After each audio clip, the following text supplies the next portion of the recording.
Halo adik-adik semua, jumpa lagi dengan Pak GS. Kali ini kita akan membahas tema 2, subtema 3, pembelajaran 5 dari halaman 130 sampai 136.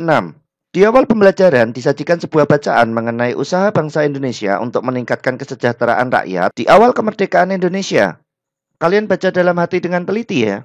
Di halaman 132 kita diminta menyimpulkan teks tersebut. Di sini Pak GS contohkan seperti ini. Kalian bisa pause videonya untuk membaca lebih teliti dan silakan kalian buat kesimpulan menurut kalian sendiri ya. Kemudian kita akan mempelajari mengenai rasio atau perbandingan. Apa itu perbandingan? Perbandingan digunakan untuk membandingkan beberapa jumlah satu sama lain. Mari kita simak bagaimana menentukan rasio perbandingan. Di gambar pertama terdapat 3 gelas tepung dan 1 gelas gula. Maka perbandingan tepung dan gula adalah 3:1. Di gambar kedua ada 4 anak laki-laki dan 8 anak perempuan. Maka perbandingan anak laki-laki dan perempuan adalah 4:8. Atau jika disederhanakan masing-masing angka dibagi 4, maka hasilnya adalah 1:2. Lalu di gambar ketiga terdapat perbandingan umur ayah, ibu, dan Edo yaitu 8:7:3. Jika umur Edo adalah 11 tahun, maka jumlah umur ketiganya adalah... Kalian bisa kerjakan seperti di buku paket atau Pak GS berikan contoh mengerjakan perbandingan menggunakan dit per dik kali sol. Dit adalah ditanya. Apa yang ditanyakan di sini adalah seluruhnya, maka jumlah seluruhnya adalah 8 ditambah 7 ditambah 3 sama dengan 18.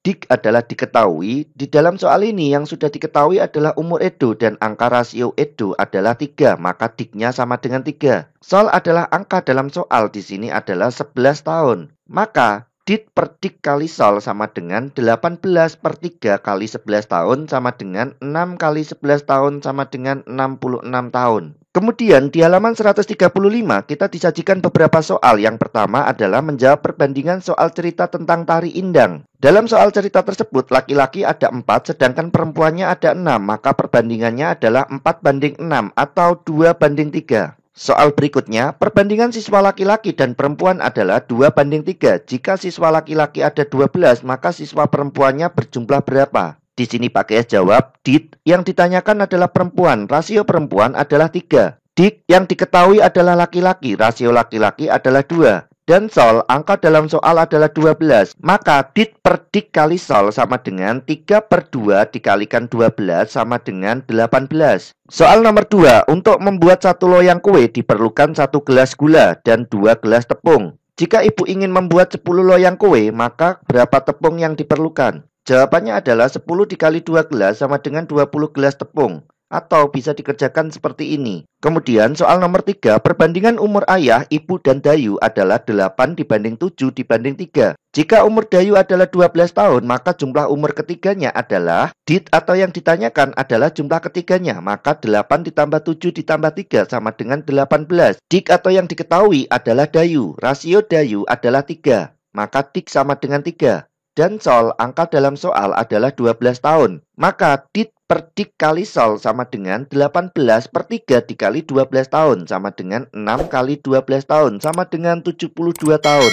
Soal nomor 4. Jika 2,5 liter bensin dapat menempuh 30 km, berapa jarak yang bisa ditempuh dengan 10 liter bensin? Di sini Pak GS jawab 2,5 liter per 30 km sama dengan 10 liter per titik-titik kilometer. Sama dengan 10 liter dikali 30 km dibagi 2,5 liter. Sama dengan 120 km. Jika ada pertanyaan, silakan ditulis di kolom komentar ya. Lanjut ke pertanyaan berikutnya. Perbandingan sirup, air, dan santan adalah 3:4:5. Jika ibu ingin membuat minuman sebanyak 6 liter, berapa santan yang digunakan? Dit yang ditanyakan santan, maka ditnya sama dengan 5. Dit yang diketahui adalah hasil minuman, berarti hasil campuran dari ketiga bahan tersebut atau seluruhnya, yaitu 3 ditambah 4 ditambah 5 sama dengan 12. Dan sol, angka dalam soalnya adalah 6 liter. Maka dit per dik kali sol sama dengan 5/12 dikali 6 liter sama dengan 5/2 liter. Atau 21/2 liter atau 2,5 liter. Terakhir, kita diminta membuat soal sendiri. Di sini Pak GS contohkan, perbandingan umur Vicky dan Okta adalah 6:7. Jika jumlah kedua umur mereka adalah 26 tahun, berapa umur Vicky? Dan ini adalah jawabannya. Silakan kalian buat soal versi kalian sendiri ya. Cukup sekian pembelajaran bersama Pak GS kali ini dan sampai jumpa di pembelajaran selanjutnya.